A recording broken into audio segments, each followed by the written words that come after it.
again, guys.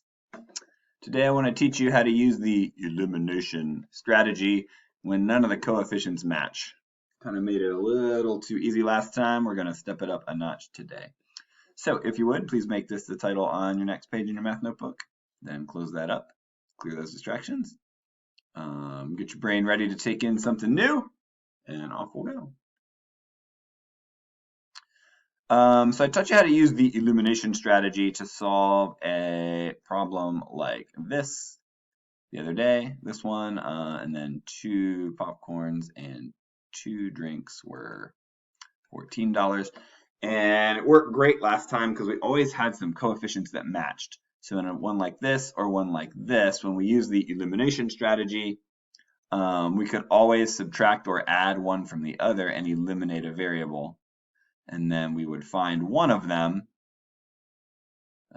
6, and use that to find the other, if you'll recall.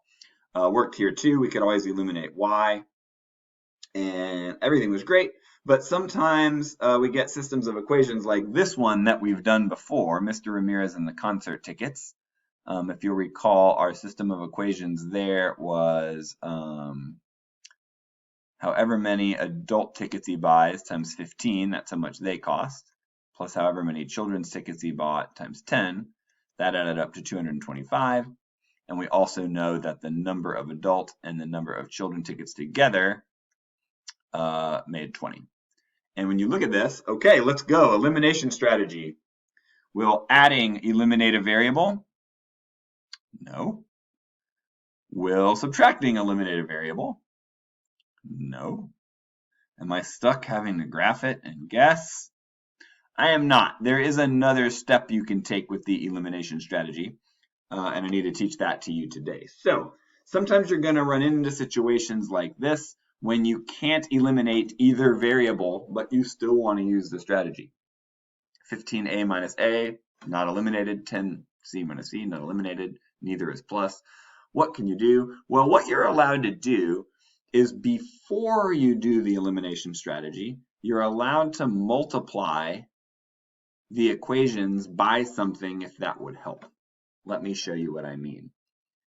If I could multiply everything in this equation by 15 or by 10, either one, that would let me eliminate a variable. For instance, if I did times 15, I would change this equation to 15a plus 15c equals 20 times 15 is, I believe, 300.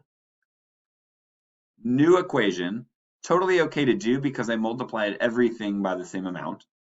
And now I could eliminate the a. Now I could use the elimination strategy just like I learned before. Or, if I back up, same thing happens if I multiply everything in the equation by 10. Then I get 10a plus 10c equals 200. Now I can eliminate the c. Either one of those two multiplication choices would allow me to eliminate a variable. Now I can just use the elimination strategy as I did before, which is what I'm going to do. So that's the new ticket today. Is sometimes you have to multiply the equations and then you can do elimination. So now I'll probably go through this kind of fast because now I know you know this part. That's the trick. I took my original equation and I multiplied it by 10.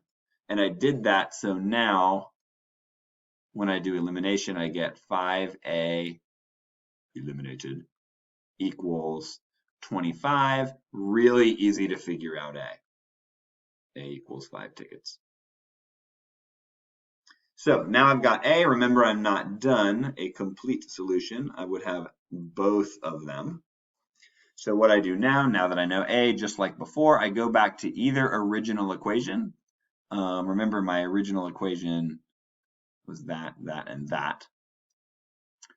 And figure it out. So this bottom one looks like the easiest one. So I normally go to the top, but look how little work it's going to be if we go a here. Then I just get 5 plus c equals 20. Boy, is that easy to figure out. That c is 15. So now I'm done, and the trick was today I just had to multiply one of my equations by something. There's actually even another catch than that. This is the tacos galore question, which you've done a few times with your partner as you do together.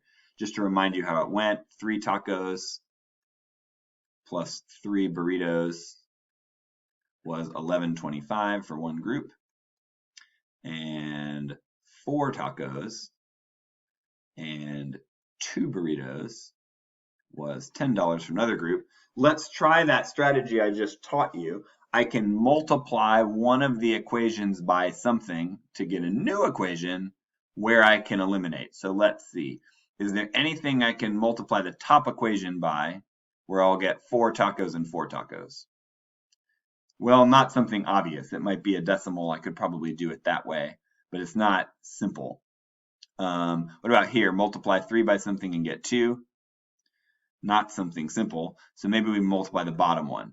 Multiply 4 by something and get 3. No. Multiply 2 by something and get 3. Kinda. I can do 1.5.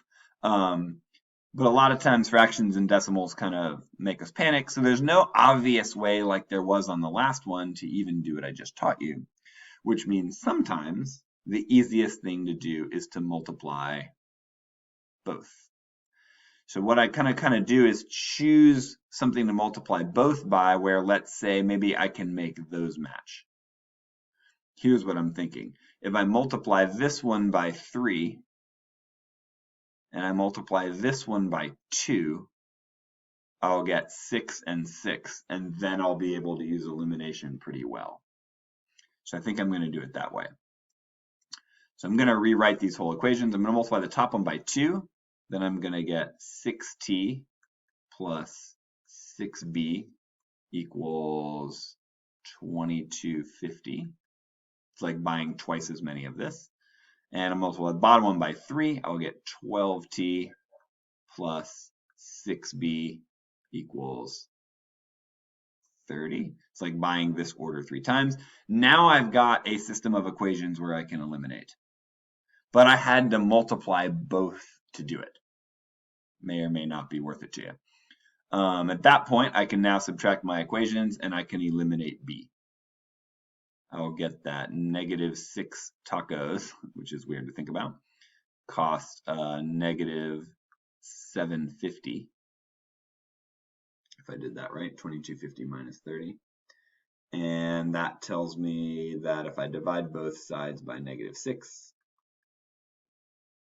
I'll need a calculator for that.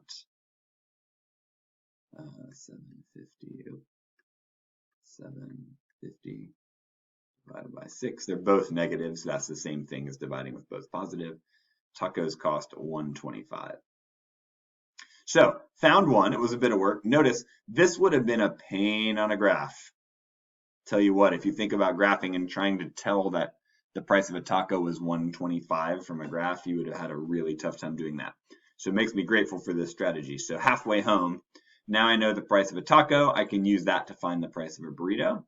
Go back to either original equation, don't care which one, use it to find the other. I might pick the bottom one because no decimal, and I know 4 times that won't be a decimal there either. So I'm going to go to that one.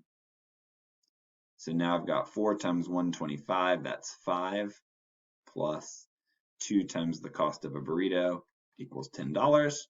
I can figure that out with common sense. That must be, if that's 5, then this has to be 5 to make 10. So that's 250.